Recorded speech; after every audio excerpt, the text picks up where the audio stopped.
Well, I want to see them kill each other. We saw a fantastic series from the Unicorns of Love versus the Mysterious Monkeys, and traditionally H2K have been more of the controlled, refined style. It does help when you have a coach like Prolly standing behind you with the ever so firm grasp of macro, and we'll have to see whether or not H2K choose to stick with that. For a lot of the plays from Odo, he's been primarily sticking to these tanky sort of top laners, things like the Gragas and the Galio, and with that being taken off the board, we get to see if he goes for something a little bit more extreme. He did bring out the Fiora in the past, where he got a number of fantastic solo kills on. And going up against Chachi, our Spring Split MVP, you can only expect a fantastic top lane setup. And you got to feel for Odo. Consistently one of the top laners in Europe since his arrival in the LCS, but never quite able to walk away with the MVP. Never quite considered #1, at least not in the last few splits. Always playing second fiddle to Chachi in a lot of circumstances. Thresh banned away as well on the side of H2K. Not a whole lot of top lane priority given over, 2 top lane bans. Now bear in mind, Zac is open, Xayah is open, Rakan is open. UOL is saying, whatever you pick, we're going to try and get 2 power picks in return, but it has to be the Zac for H2K. Surely it can't be anything else. Odo Omne plays with their hearts. For those that don't know, this is the hub because Odo plays a lot of solo queue top lane Rammus. He is the self-proclaimed god of the Rammus. But highly unlikely that they first pick that. Will in the end be the Zac, but that means Xayah and Diana, yeah! Probably not. Xayah and Rakan, all right, if there was ever a team to play this duo, it would probably be the Unicorns of Love, although we've seen it in the hands of many a team. Samix, Hylissang, is their bond strong enough? Well, that'll be the ultimate question. Because yesterday, we did in fact see Rakan smash Xayah. She was absolutely destroyed after that game. It was very one-sided, but today they're finally on the same team. Really good at being able to set up these all-ins, but H2K, they're sticking to their style. They have the Shen, they have the Zac, they already have this solid all-in engagement, and with Syndra banned, they can lock themselves in an Orianna right now if they wanted to guarantee themselves a comfortable mid-lane matchup, or they go for something like a Varus, or forget that, just go for the Twitch. Saw it yesterday. We've seen Twitch in the hands of so many talented AD carries, including Samix, Reckless, Sven. All of these guys able to make huge impact in team fights. It looks like Nuclear wants his shot. Now Unicorns of Love, they'll have to contemplate how they want to round out this first set of picks, and it's going to be the Gangplank on the top side of the map. It's been a long time since we've seen these two play this matchup, but there is some history here. We look back, last year summer, cast your minds back, 3rd, 4th place match. Odo Omne smashed Vizichachi in this matchup. Vizichachi tried to farm. Odo Omne killed anyone and everyone he could get his hands on across the map. We'll see if it's a little bit different this time around. Yep. Chachi is looking to get his revenge as we move into the second phase of the draft. Now, supports have not been locked in for H2K, so if you're Unicorns, you want to be taking those off the board. With Thresh already gone, Braum being next, Tahm Kench could be a big choice, or alternatively, you could look to ban away something like an Alistar, right? Bear in mind that he is a big melee sort of engaged tool that pairs nicely into the Rakan to dissuade a lot of his hard engaged style. So a few options still available for the side of H2K as they're trying to take a few junglers off the board for the Unicorn. And we have to assume that they have something ready for the Zion Rakan. They saw what they were giving away. They have opted into this pick and ban phase. Maybe something up their sleeves to deal with it. But for now, Vedius, we look at these compositions. H2K feels straightforward. We have a Shen, we have a hyper-scaling AD carry. I know what H2K is looking to do right now, but talk to me about Unicorns of Love. What are they trying to do with this composition so far? Well, right now, I was just about to mention that they lack the follow-up from the engage from Rakan, right? Because you have the Rakan initiate, you then have the Gangplank follow-up, and the Gragas is the great middleman between that two, because not only can he act as a great disengage, and some say as an answer to the Zac, he also is great at following up from the initiation. Imagine getting a 3-man knock-up on Rakan to then have all 3 members knocked into the warm embrace of Xayah. So nice combo that Unicorns have set up for what will be a very powerful teamfight composition. Interesting, though. H2K, we talked a lot about Odo Omne. We look at this matchup. We talk a lot about Febiven. We talk about Jankos. But when we look across the board, we look at the team composition that has been assembled this game. As we mentioned earlier, all about Nuclear. They're even picking up the Lulu now. We'll see what their last pick is going to be.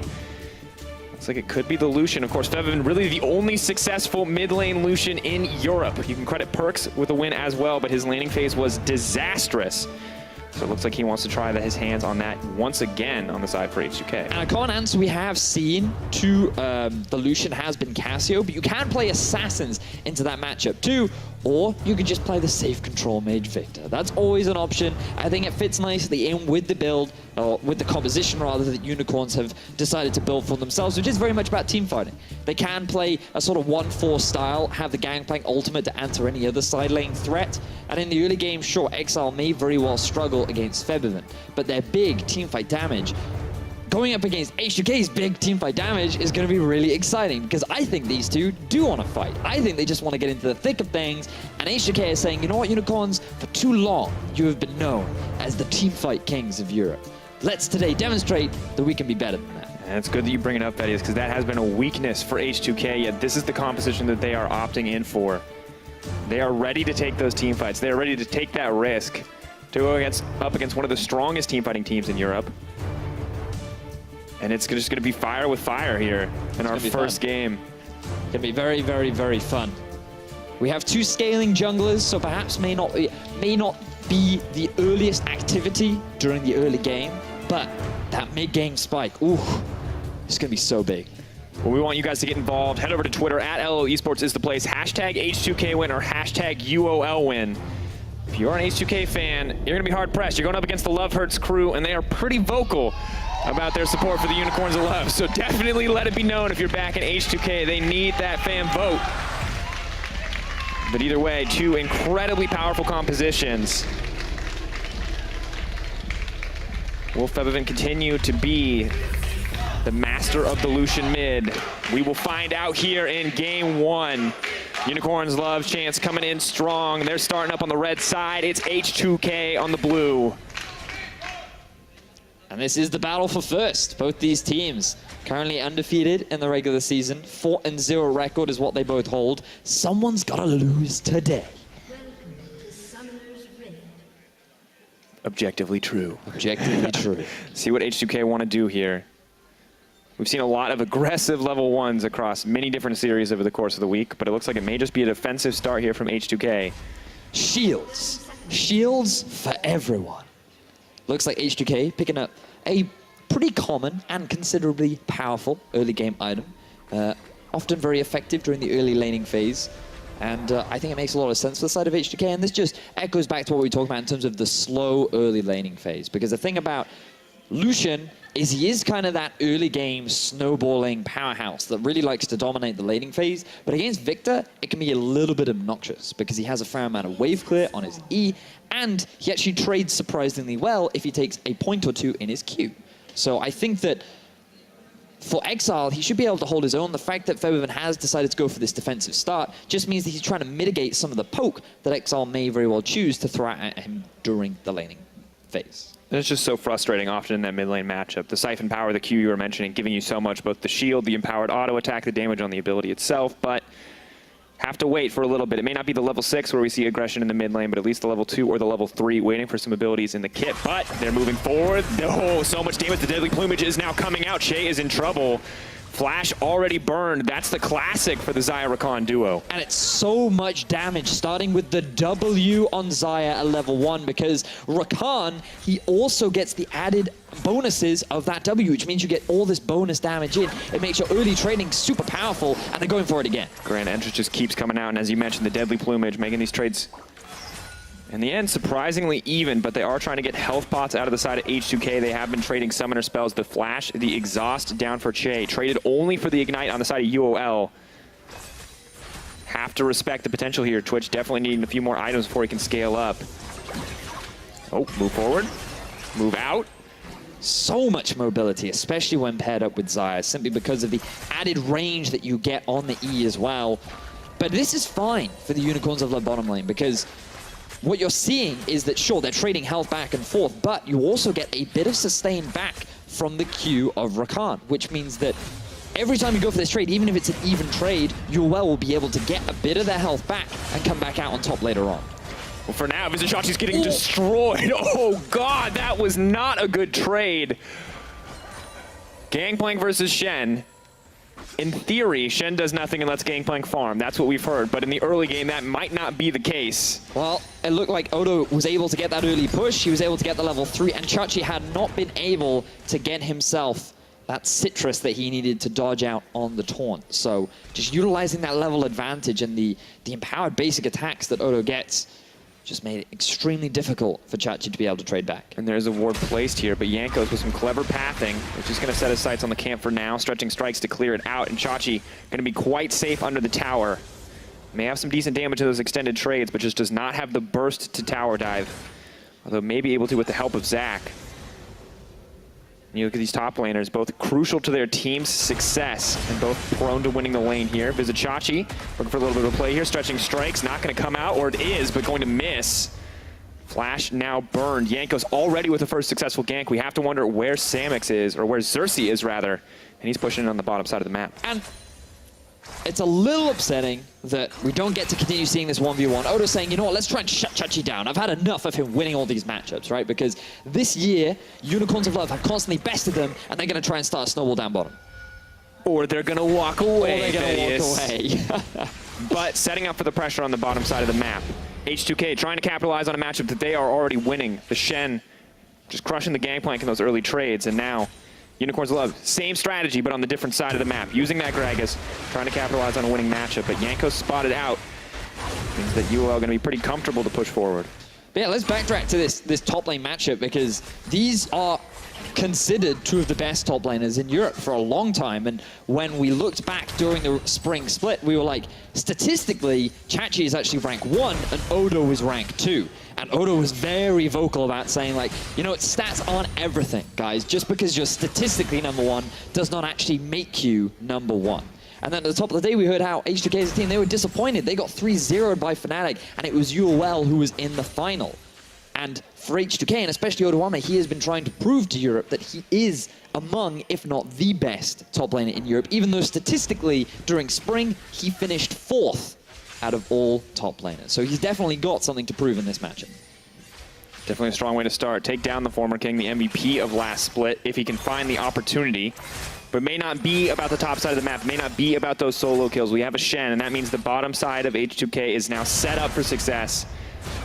Could just be about snowballing the Twitch ahead here as we look to approach level 6.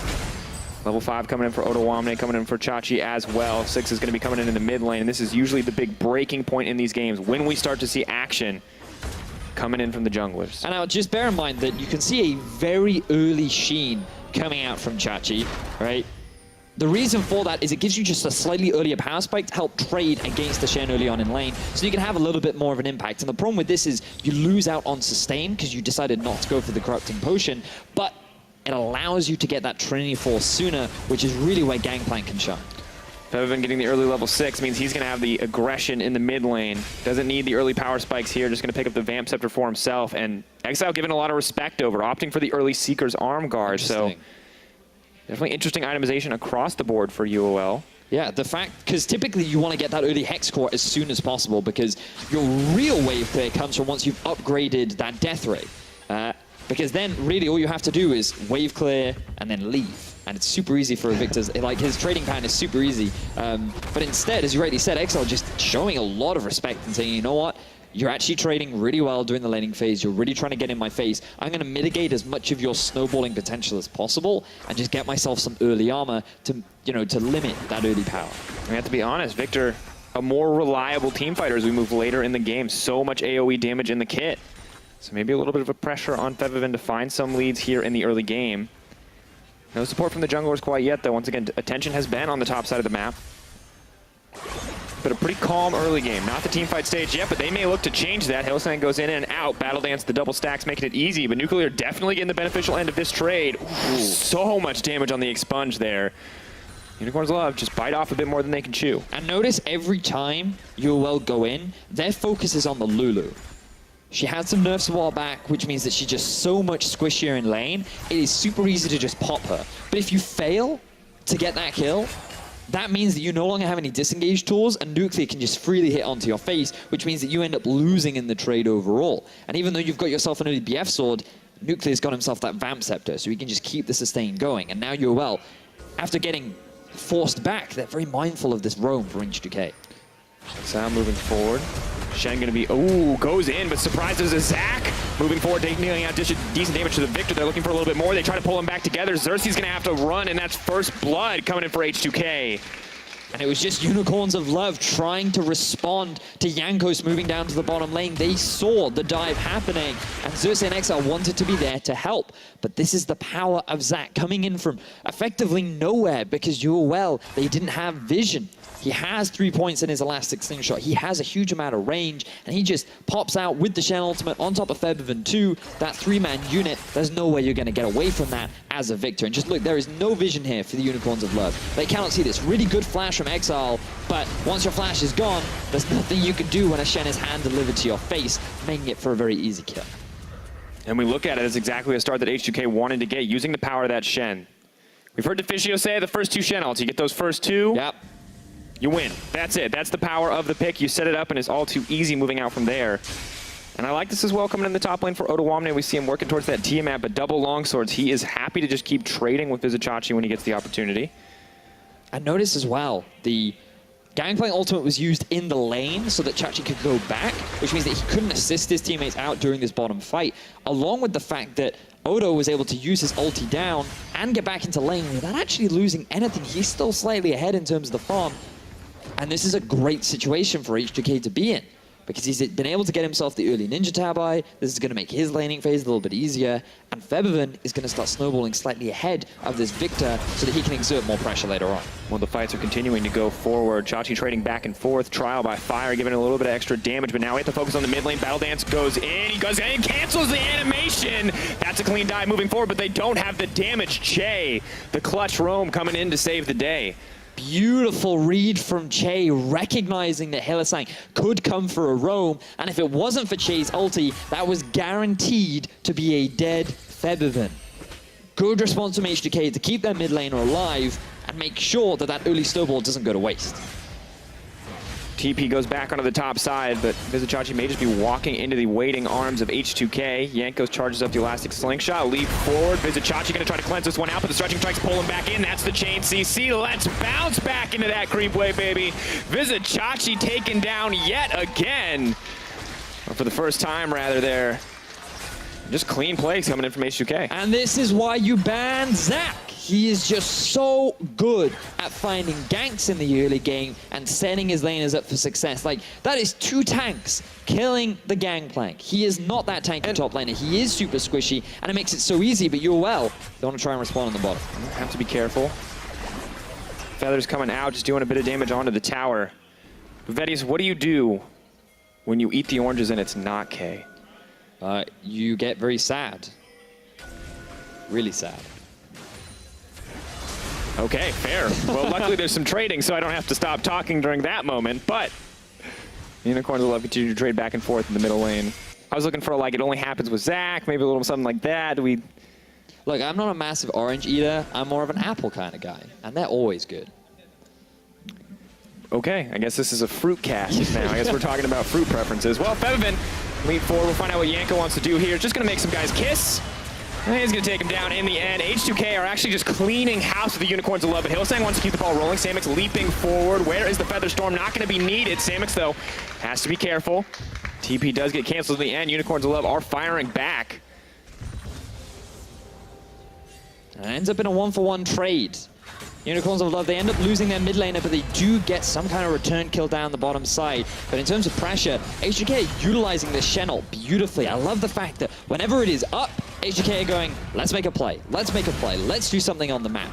And they're punishing the lack of flash on Exile. He's playing Victor. It is super easy to just continuously gank these mid lane mages that have no natural escapes. And now we see Febi returning the favor in top lane. Oh, Vizicachi cancels the auto 2 times in a row, and unfortunately I think that means he's going to lose the duel. Ottawamne.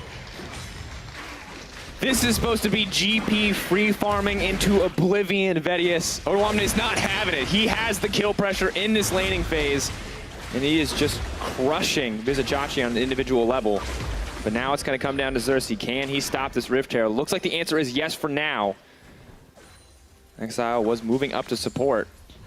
And look at this respect from H2K as well. They're not gambling. They're not taking any risks. They're not trying to go for anything dangerous, and they're just playing the map and utilizing their advantages where they can. we have to give a shout out to Odo because he got 4 solo kills in week 1. Now, a lot of that was on a Fiora into an Akali, but now he's doing it. Fiora into an Akali. Yes. Let's be clear. Well, he wasn't fair when he got the first solo kill, to be fair, in his credit. True. And now he's been able to do it onto Chachi with a Shen into Gangplank. He gets himself the early Tiamat. It does give you a lot of trading power, but it also mitigates a lot of the damage that Gangplank has because of the Ninja Tabai that you have. And additionally, the Chain Vest. The pieces of the Jarm's Fist working towards that Titanic Hydra. It's not even 15 minutes in the game, and he's already got so many pieces for the build. Still, Vizichachi continues to approach, continues to play aggressive, Howard, but there he goes. So much damage going down. Lulu's trying to mitigate it. It's not enough.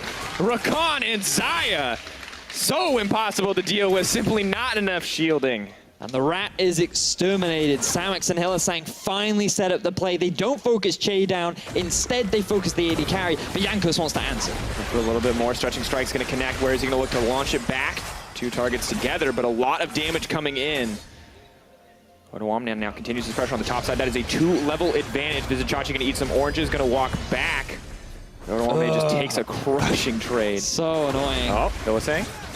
Just trying to wave clear, I feel, for Jankos. Just trying to hold on to this tower for as long as they can. But H2K off to a phenomenal early game as, ooh, Exile. Steps forward, double tap connects, but Cersei's there to back him up. No all-in coming in from the Lucian. But a very significant CS difference coming into the mid lane as well. Does help that when you camp the enemy mid laner, kill him twice. But it's really good position for Febiven to be in as well. The fact that he's already got himself the Blade of the Ruin King, really big guidance spike for that early game Lucian to hit, and it's giving him so much trading power because notice, every time he trades, sure, that's a decent trade back for Exile, but then Febiven lifesteals it back up, and Exile can't do the same thing. He doesn't build lifesteal, so constantly pressure always going in favor of Febiven to allow H2K to move around the map. And Venis, there's no vision here. H2K are moving up into the mid lane. They're looking to start a fight. Jankos goes forward, tries to get him in. Let's bounce. Who's he going to take back? Nobody. Rakan gets out the battle dance enough, but H2K going to grab tower first blood and a 2K gold lead only 15 minutes into the game. And Jankos took 0 damage in that tower dive. This Zac, he just does not feel pain. They dive underneath the tower. H2K have the full support of the majority of their team with a Shen just ready and waiting to join the fray should he be needed. And it results in a very easy mid-tier 1 tower going down in favor of H2K. These guys, they are playing the map beautifully right now. And we look at the champions like Vedius. This is the trade here was Zac for Xayah and Rakan. And the Xayah and Rakan are doing well, but the Zac is doing so much more. And we have to wonder, was it the right decision from the Unicorns of Love to give that pick up? Well, that's always the big question mark, right? Like when you're trading power picks, who truly is the more powerful? And as of right now, Jankos has been able to have a bigger impact for H2K's success, but that doesn't guarantee them a win just yet. They just have the lead, and many a time we have seen come these mid to late game fights, that is where the Unicorns of Love really come into their own. And as long as we're talking about champions, like we talked about it too, team fights are going to be the name of the game here. We're still seeing skirmishes, we're still seeing picks, ganks. It's still very much the early game and the early laning phase. H2K have not proven themselves yet in that team fighting capacity. And still have to be careful going toe-to-toe with Unicorns of Love. Oh, they certainly do. These guys, they've been in deficits before, and they've been able to come back simply through the fantastic ability to play the 5v5. They have a great composition to do it, but it depends on whether or not they can even get out of this early laning phase as Jankos just continues the prowl, and he may have found Exile. Exile steps forward, gonna flash out, try to get to safety. There's nothing to connect the Stretching Strikes to. Good damage down onto Febiven. Coling not quite gonna finish it out. One more tick of the gravity storm. Leap forward. Febiven takes the tower aggro, but it's not enough to take him down. But here comes the Shen on the bottom side. Rakan leaping in, trying to save Xayah. That's a romantic duo. Not gonna work in the end, but he goes too deep. Locked up under the tower. Gangplank ulti coming down. Gangplank on the way. 3v3. Chachi's here for a bit of revenge. Can he get it? That's a grand entrance. Leaping forward, knocking down. You can hear it. Unicorns fans in an uproar at that play. A nice turn back in the favor of Unicorns of Love. And there are 2 key things about that fight. The first was that Samux played that beautifully, and the second is that Exile was way too greedy. Just leave the lane at this point. He comes back because he wants to try and get that farm, and you just ask Febiven to come hit you in the face. But now, moving aside from that, watch Exile and the way in which he plays this fight. He is expecting the flash taunt, flashes away, and gets the root onto Odo as well. Just Fantastic execution coming out from Samex, and they've bought enough time for Chachi to TP in and get themselves a return kill. And this is just classic Unicorns of Love. Yes, they end up losing a member, but that does not dissuade them. They always come back fighting, looking to get themselves back into the game. And Samex, our birthday boy, not at all scared of that surprise party on the bottom side of the map. Clean plays to get out in the end. And we have to say, Hylissang as well, beautiful disengage. Good coordination coming in those skirmish instances for Unicorns of Love. But those small instances of over-aggression coming into the mid lane. Exile stepping too far forward. That they have to be careful of as they move in, because Febiven is continuing to get stronger, even if the Unicorns of Love bottom lane is dominating. And now the top lane also has to be careful, because Shen, he might kill you slowly, but Lucian not going to give you the same courtesy. And notice now that H2K, they've swapped up the lanes. They put the Twitch and the Lulu in mid, where they can just keep catching this wave and keep the farm going. They have to be mindful of a possible dive from the Unicorns of Love. Moving in for more. Featherstorm not available yet, but that's a good start to the fight. They're going to burn through the Twitch instantly. Unicorns of Love, no hesitation on that engage. And Rakan, this is the power we saw. We saw it in the hands of Wadid. It's just so efficient. And I just think it is the perfect champion for Hylissang. It is a playmaker with an immense amount of mobility. And when I think back to Hylissang and some of his best plays, I'm thinking like to some of his Thresh plays, and in particular his Tahm Kench and the way in which he was using it to flank. You don't need to flank when you can literally just run headfirst into the enemy and know that the Unicorns will always follow you up. And just so good. Every time he has the flash up, every time the grand entrance and the quickness are available, he is going to find that engage. And you have to give him the respect, because what was once a 2K gold lead in favor of H2K is now just about dead even, as the Cloud Drake goes over to the favor of Unicorns of Love, and his Samex looks to get yet another tower. This game has already started to deliver. Such an even game right now. H2K, they had that early start, but as we've been discussing, this game will come down to the big team fights. Both are poised to do it. It's Exile. We're not there yet, Vedius. We're right not now, there yet. It's all about making those picks. And the tower drops on the top side. Febiven doing what he can, but Chachi's hungry for a little bit of blood. Does have the Trinity Force trial by far getting procced. Where's the barrel to come out? May want to proc it for the speed boost. Goes forward. Jankos is there to back him up. Chachi trying to leap for more. Let's Bounce gets procced. Jankos saves the day in the end. And this is just a bloodbath, Vedius. The surprise play from Jankos. Catching Chachi off guard. He felt confident. He thought, you know what, I can get this kill. I can shut down Febiven. I can stop the snowball from happening. And then from out of nowhere, this giant green blob just hits you in the face. This is where things really started for H2K. They utilized the submarine, a green one of death in this instance for H2K. And then on the top side, you're thinking, okay, this is really bad for Febiven. He can't hold himself in the 1v1. But again, you're well, they don't have the vision of this. The sweeper comes out to guarantee it for Jankos too. Just a good setup in terms of his utilization of the ulti to make sure that Febi can get himself that kill. And this is interesting too, because Exile and Chachi usually two huge strong points for the team. Definitely eager to outclass in the 1v1, thinking that they've found opportunities, but not being able to find them in the end. And now, putting their team at a bit of a deficit with the over-aggressive plays. H2K once again in control, once again with the 2K gold lead, and how quickly things change in just a span of 2 minutes. Yep. And well, they need to try and respond by getting this tower. Now all Ana towers will be gone for both sides. Gold will still be relatively even, but look down in the bottom lane. You can see Febiven, he's hanging around. They're going for a dive onto Chachi. Leap forward, red buff proc, Blade of the Rune King as well. It's going to be easy for him to chase down that gangplank walking forward. There's the culling, Chachi not going to make it out. Definitely cold in the end, and H2K, they've got their sights set on that tier 2. Unicorns of Love looking to make a response in the mid lane, but there is nothing for them there to take.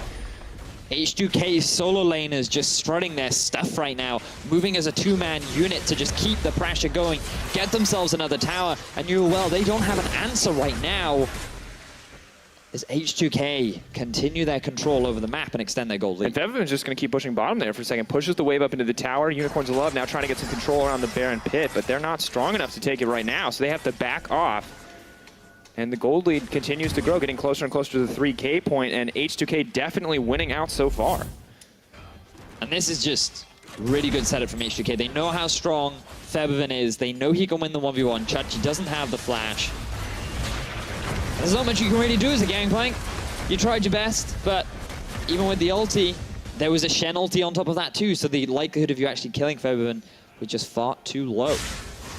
And at this point, Betty, it feels like Unicorns of Love may just need to wait. Get a few more items under their belt before they start trying to take these opportunities for fights. Not in an advantageous position, and the snowballing Lucian is terrifying as ever, and you can't forget that even if you can start to match the Lucian, there's a Twitch. Yep. Not doing great, losing in CS, but He 2 items now. Yeah. Will get an Infinity Edge eventually, will get a Last Whisper eventually, and he will start to destroy you. And you know what, like, even if he's behind, he's level 11. He has 2 points in his ulti, and when you have a Lulu and a Shen backing you up, that spray and play will still hurt. Like, the sustained damage that he throws out is more than enough. You have to respect it, especially when there's so many squishy targets on the side of the Unicorns of Love. So this is why I'm excited for these mid-game team fights, and I'm really ready for the full 5-on-5 brawl, and it'll be around Baron that we'll most likely see it. This will be the big objective that H2K now have to play around. And in the past, they have been good at setting up around it, but how well can they actually get it if a fight ensues? Now they're trying to take vision control, they're trying to clear out anything the enemy team can provide. Samix takes away the big Raptor, and Unicorns of Love just having to concede the vision control there in the end. Do not want to risk going to that jungle. There is a fed Zac, and they just do not have the damage to kill him right now. But if you're looking at Unicorns of Love, you have to keep your eyes on Hylissang. He will dictate the pace of this game. Grand entrance over the wall, just looking to clear out some vision. The rest of the team there to back him up as well. But it feels like both guns are loaded. Both teams have everything they need to start a fight here, Vedius. We're just waiting to see where they're going to pull the trigger. And notice just a little thing where UOL, they actually pushed mid, and that's what gave them the freedom to get vision. Oh, taunt. Taunt's taunted up, not a whole lot of tools for protection. Quickness is going to be used. Che is charmed and knocked up immediately. They turn, they break the flank, and now the fight is wide open. Gangplank there to protect it, but Exile now in trouble. Pulling back, H2K still in control, but a lot of damage down onto the Shen. Jankos is getting burned down quickly. There comes Chachi. Cell Division has been activated. TP to keep him safe, TP to get him back up. Featherstorm comes out as well, flash over the wall from Feathervin. He wants to keep the fight going. Samix going forward. He's trying to get something, but the Lucian not going to get the right angle on the blast cone. Has to walk away, but such a close exchange. And that's the power of Twitch when you group up in these narrow corridors. He was doing so much free damage onto so many members. The thing is with Unicorns of Love, oh, it's not over yet. Yes, it is. Yes, it is. It's just Chachi sharing a... But I understand. A quiet keg with his top lane counterpart, but you are correct. That was an exciting fight. H2K were the ones to come out on top, and just bear in mind, it is Hylissang that gets caught out here. It was H2K that had priority in mid. They get a successful flank down onto the Unicorns of Love, but the engage gets used onto the support, and you think, oh, he's obliterated, he's gone, but look at Nuclear on the backside, just dealing all this free damage so easily in a line, allows him to get these easy kills, and even though Jankos gets popped into his passive, you have the TP from Odo. Chachi can't really get involved in the fray because his main damage dealer is zoned out by Feathervin, and you think that he can win this fight, but then Samix is forced to flash away, and a really good team fight going in favor of H2K, but it's just demonstrating the difference. Like, Hylissang has to be the one to set up the fight. Unicorns need to be the team to get the fight on their terms, otherwise Nuclear is just going to shred them apart.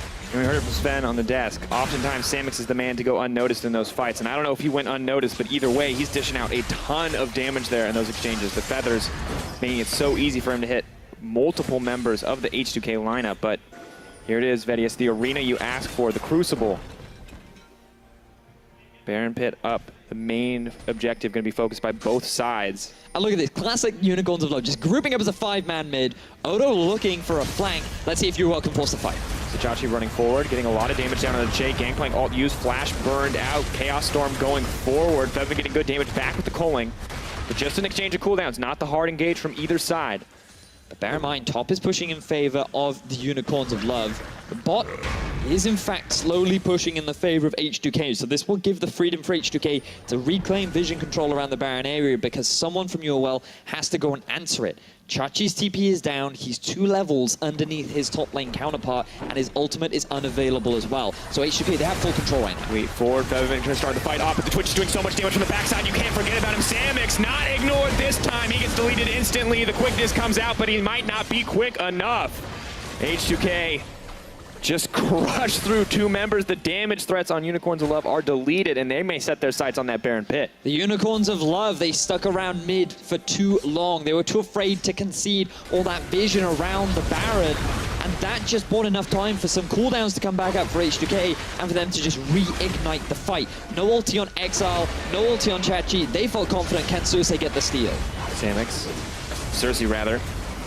Leaps out, maybe not going to make it out. Coling not quite going to finish him off. Febiven going to chase down that kill, make sure that they can finish this, but there's not enough members in the pit. Hylissang may look to go over. Chachi can do decent damage with the barrels. Is it going to be enough to beat out a smite? We will find out now. Waiting, giving themselves an opportunity. They're going to delete that barrel. They're waiting for one more. Shot goes in, not going to get it. Jankos gets the secure in the end. Cersei now waiting off in the middle of nowhere. He's rolling, he's gone. Wait, Jay. no. Jay? Oh my god! Oh my god! The ninja! Oh, I've never seen a man that large be that stealthy, Vedius. Unreal.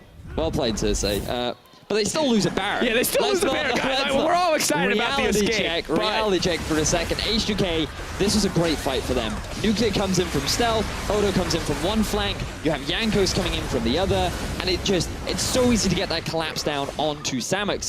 He gets obliterated before Yuval even have a chance to respond. And just, as you said, such good setup. Nuclear completely uncontested. Febiven didn't even do damage for the first 5 seconds of that fight. It is just the Twitch dishing all that out, but no one can approach him. No one has a way to engage when, as you said, when Hylissang doesn't get to start a fight, Unicorns of Love aren't going to win one. But now, Vedius, it's the survival game. It's the stall out. It's the make it through the Baron.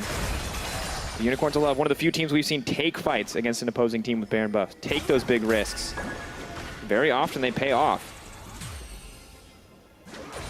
But H2K are not really the team that you can feel that confident taking that kind of a gamble against. And you're right, UOL, they do not back down from a fight. That could be their undoing as H2K, they're now set up for the 1-3-1. Febiven, level 17 to the 14 of Exile. 1-6-0. If he is on your fantasy team, unlucky. Because he is not getting you any points this week as Odo now getting collapsed on. Those two barrels, but it's going to get knocked up. The Chain CC comes in, the quickness as well as the grand entrance. Hylissang now just using the movement speed to move forward, but that's almost no damage onto the Shen. That is bad news for the side of Unicorns of Love. Pressure continues for H2K. This has been a very exciting game so far. We've seen team fights, we've seen good macro play, so many things that we would expect from our two top teams in Group B. And now they go for another fight. Stretching strikes connected. Who's he going to grab? Smack together. Now the re-engage comes in. Grand entrance is immediately canceled out. Jankos in no man's land trying to pull him out. Let's bounce, making him immune to CC so he can get out to safety. Nuclear just out damage in the back line. Febiven in trouble. Featherstorm not going to connect. Flashing out. Samux trying to keep this going. They're trying to turn this fight back. Vizichachi's doing decent damage to the back line. Unicorns of Love keep 5 members up. Coling just going to graze Exile. Not going to find any purchase there. Just to trade a cooldowns, Vedius not going to find any blood there. But that was a good fight for the Unicorns of Love. They hold onto their mid lane inhibitor, but you're against 2 AD carries and 2 tanks. The regeneration will keep H2K healthy enough to get themselves a tier 2 in the top lane. And UOL, they're just forced to back off. But you are seeing the strength of Unicorns of Love. They're reaching that late game point. Void Staff finished for Exile. Infinity Edge done for Samux. UOL, they are getting to a point where this late game team fighting will really be a big threat that H2K may very well struggle to deal with. And we can't forget Xayah. She may not have the range of Twitch, but she definitely has that damage if she gets the opportunity to just continue to auto-attack and fight. So you still have to respect Samux here for the side of H2K. I feel like you just have to respect Samux. Like, this guy has been playing phenomenally this split. Like, he has the highest damage percentage of all AD carries during the regular season so far of this split. And he has just been one of the, as Sven said, one of the sort of hidden heroes for the Unicorns of Love. Because, like, at the start of this, he was making some really cool outplays. He has been one of the key things keeping Unicorns of Love alive in this game so far. And now that we're approaching the late game, he is the man to carry. And I feel like based on what we've seen from him so far, he could very well do it. Oh, but it's so difficult. It requires the team, the setup to really set him up for success. The Twitch on the back line for H2K. He needs a little help if people get on top of him, but it's so difficult to approach that Twitch. So much range, and I feel like Samux, Unicorns of Love, they're in a position where they have to ask so much of this guy, and the question is, can he deliver? Because it's pretty much all on the Xayah in these fights. The Victor as well can help out. The Gangplank slowly scaling. Maybe there will be other options soon, but for now he is the only member with any sort of advantage over his counterpart. Now, things have slowed down a fair amount, and that's because H2K are just trying to keep pressure on all the side lanes, but they know going up against a Victor and a Xayah, that's a lot of wave clear that they can't really contest unless they want to try and go for a dive, which is super risky this late into the game. So instead, they're just securing vision control over the top half and bottom half, or rather, yeah, main focus is on the top half of the Unicorn's jungle so they can make the play towards the next Baron. That's where they'll try and force another fight or get themselves a pick where they can transition into that objective and then use that to end the game. Invedius, we are now 2 minutes away from that point. But it feels like we've never gotten an even team fight in this game. There's been some skirmishes, some back and forth that have favored Unicorns of Love or H2K, but every one of these massive engagements that we've seen so far, these full-on 5-on-5s have, in the end, been favorable for H2K. And on the one hand, you have to praise them for keeping up with the team fighting prowess of the Unicorns of Love, but also just for snowballing a significant enough advantage that they didn't need to fight Unicorns on even gold. They didn't need to take that risk. Yep. And I also think just all of the setup from H2K has been very good as well. We saw early on their proactivity with the Shen ultimate. Like, whenever that ulti was available, Odo was using it. Like, Febiven was playing so far up into the lane, just getting into Excel's face because he knew he had that support. And this is great growth that we are seeing from H2K. It's fantastic to see them constantly trying to make things happen all over the map, because that's what you need to do if you want to be a top team in Europe. Can't afford to play too slow. We look at the teams at the top of the standings. G2, sometimes a slow game, sometimes a quick game, but you look at Fnatic, you look at Unicorns of Love. These guys play quick. They play high tempo. You're not going to get a chance to sit back and farm up in the early game. But now that things have gotten to the point where one team has a significant advantage, 8K in the favor of H2K. Unicorns of Love have to respect it. They have to back off. They have to be the team to play slow and just farm up and wait. And it's just such an odd position to see the UOL in. They are 8,000 gold down, but as the game progresses, that will mean less and less. At this point, it means quite a lot. Oh, they have found Samux. Which knocked back. Zach trying to keep the fight going. Good CC does go down. Hylissang knocked out of the fight, but he's still alive. Battling Shield keeping him healthy, but it's not going to save Samux. Quickness is used, trying to disengage, trying to get those tanks off of his back line. Febiven, though, still uncontested as he pushes in with the Coaling. H2K take out one in the fight and are just dominating UOL. And it's the perfect time to get that pick as well, because the Baron has just spawned. Regeneration is rampant on the side of H2K, and with that objective, it is exactly what they need to break into the base of the Unicorns and look to take this first game. Double 80 carries make it pretty easy to burn down this Baron. Rakan poking his head in, looking for a little bit of vision, but he's not going to get sight of it. Only the notification that pops up on his screen letting him know that that Baron has been secured.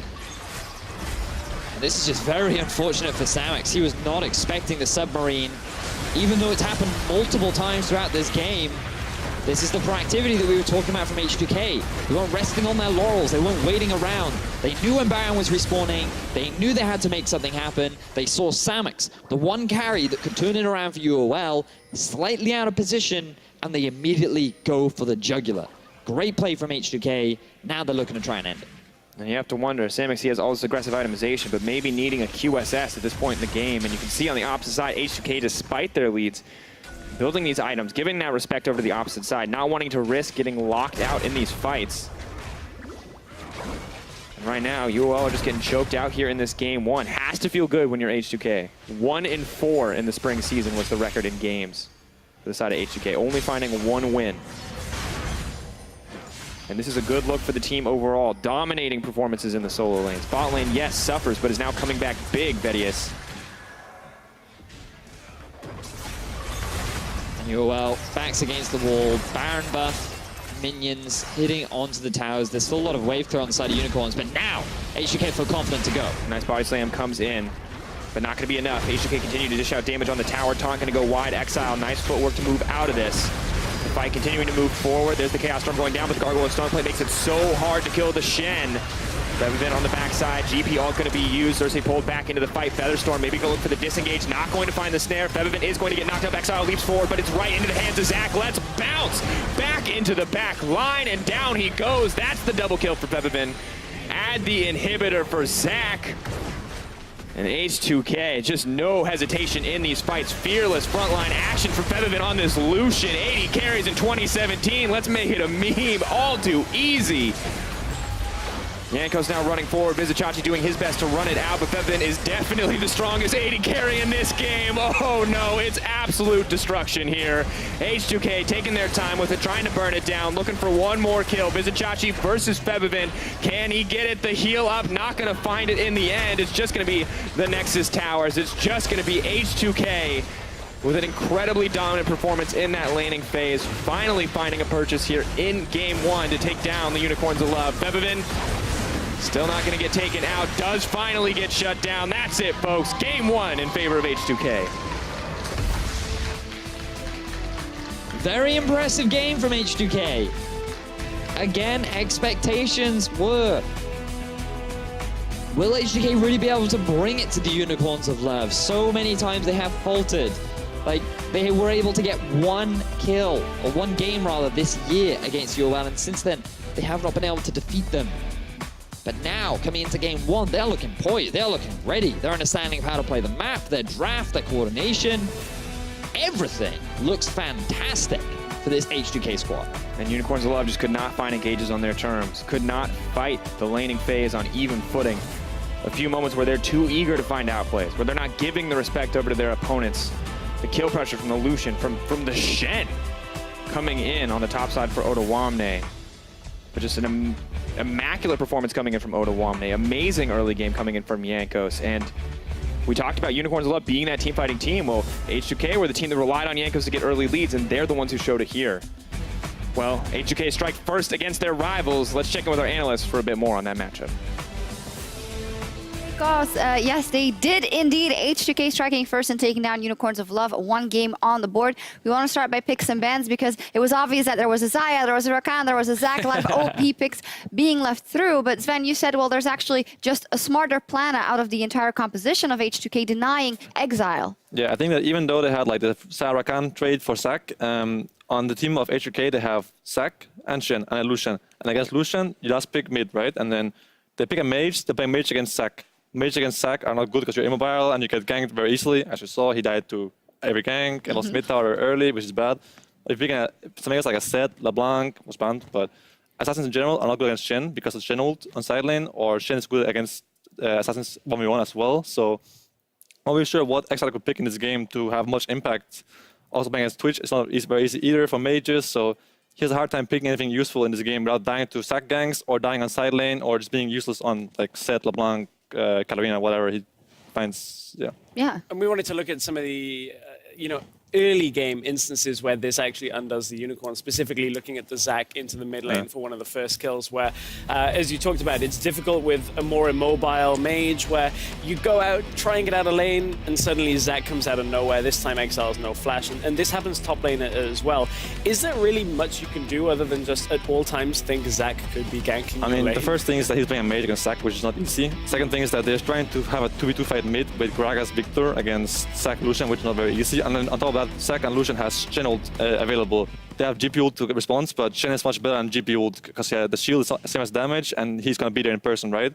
Also, Che was moving first in this situation, so fighting mid 2v2 is not an option at this point. And more kills happened, and mid tower falls for Victor, which is really, really bad because mages can't move from their lanes in general. So if mid tower falls, you have even less space to be useful on.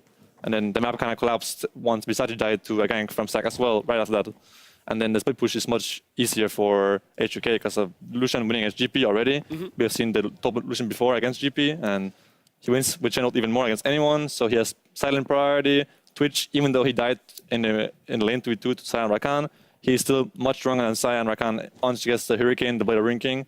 We saw the team fight at 30 minutes and also killed everyone. So. Yeah, as you said, the only place where there could be an opening is the bottom lane because we wanted to kind of look at the dynamic of Xayah and Rakan. We have a couple of replays where they do get a kill 2v2 and then they try to get ganked, but that doesn't work. What happens here, Sven? Well, Nuclear has no heal and Che has no exhaust. The bottom lane of Unicorn, has everything available to them. They get a kill. And here we see HK forcing a trade on, a gank on Unicorn's bot lane, but forcing ganks on Xayah and Rakan is not very easy. Rakan's dash is 1000 range, they have the TP, they have the GP ult, they have both flashes up, Xayah has her ultimate. It's kind of like ganking a Thresh Kalista lane. They both have like the bail out each other's spells, so I think forcing the bot lane for HK is really bad. But what Unicorn should have done is try to have like Exile stays safe in the mid lane, and Visage just farming up top lane, and then at level 6, Gragas has its ultimate. You can try to make plays on bot lane with Rakan's ultimate into the root, into Gragas cask. The GP is there, and Victor just has to farm. And if you die in your top lane and mid lane before level 6, it's really bad, because that enables the Lucian Shen to split push. So I think Unicorns did the right thing here, that they're focusing on bot lane to make plays, but their mid lane and top laner just had too many mistakes that you can't have. Right, and that's what we wanted to talk about, was this is perhaps one of the worst games in recent memory for the Unicorns from Vizicachi and Exile's standpoint, like constantly getting baited forward into 2 versus 1 situations. Like, I don't think we've really seen them do that in quite a long time. And what it meant was that normally they're great at coming back in team fights, even from behind. We saw them attempt that with a couple of fights. But when you're like 1-6 on a Victor, when your GP is getting out-traded on every barrel by a Shen, That's actually it's impossible. That's crazier to me, because as you say, the Victor was kind of negated all power through the draft. But Chachi definitely didn't have a good game versus that Shen, which is not something we usually see from him. Yeah, I mean, he had that solo kill against Odamne, which wasn't really a solo kill. Like, Febiven was roaming up top lane behind him, so he had no choice to give a kill to Lucian or give a kill to Shen. So he gave one to Shen. And that's kind of what happened because of the mid lane thing, where Exile was dying all the time. So Febiven had roam, like, priority. He could push the mid lane wave and then move topside. He got a kill there, and then the Shen was rolling as well. And then even though there was this one solo kill in the bot lane for Unicorns with the 2v2 kill, it didn't matter enough because the Unicorns mid laner and top laner were losing harder than the bot lane of the H2K. So. Yeah, probably seems to have done just an amazing job with the draft. It seems like. They traded power picks, but you can say that one power pick did more than the other power picks, but I don't think so. It's more like Unicorns, Exile, and Visage just died more than the bot lane of H2K, right? So that's just how easy it is. I think Victor is very hard to play against Zac, and anything else would have been hard too, because you're playing Fizz or LeBlanc against Shen. It's not good either. So sounds bad for game 2 too. It sounds like you don't really have any good picks against Shen, Lucian, Zac without either dying to ganks or being useless on side lane or. So which one do you ban? Well, you have to reconsider Zac maybe. Yeah. I think Jankos' Zac, the stretching strike, he's probably the best we've seen out of EU junglers here. I think you also maybe don't necessarily all in on Xayah or Khan. If you can ban one out and then neutralize it a little bit. We've seen Hylissang and Samux doing very well on a lot of picks, the Varus, the Caitlyn. So maybe you don't necessarily in the second I think that the trade is fine, but they have a problem with the last pick mid here, because there's not many good picks against Lucian in the lane already, and then you're playing against Shen as well, so you can't play assassins, and you can't really play mages against Zac either, so you have a bit of a problem here, right? And they banned Kennen, Syndra, and Rumble as opposed to the usual like Zac, Xayah, or Rakan. So I think Unicorn should maybe change sides if they have selection, and otherwise you should consider banning maybe just both, because it didn't look that good for Exile to play against Zac, Shen losing this game. So no, it looked painful. It looked But however, Xayah and Rakan looked very good. Samux and Hylissang were up, I think, 3rd CS something in this lane. They got 2v2 killed, had pressure all the time. I think Hylissang had a lot of like map pressure. He was clearing wards in their faces, using the 1000 dash on Xayah to get out. So he was being like on the map all the time doing stuff. He had the mid-lane roam that helped Exile a lot. So yeah, I think the Xayah Rakan was worth it for them, but it seemed like Zac was worth more. So we'll see what they decide to go for in game 2. There is a lot on the line for the Unicorns of Love as they are on the verge of losing the series. We will be right back and see what they can do.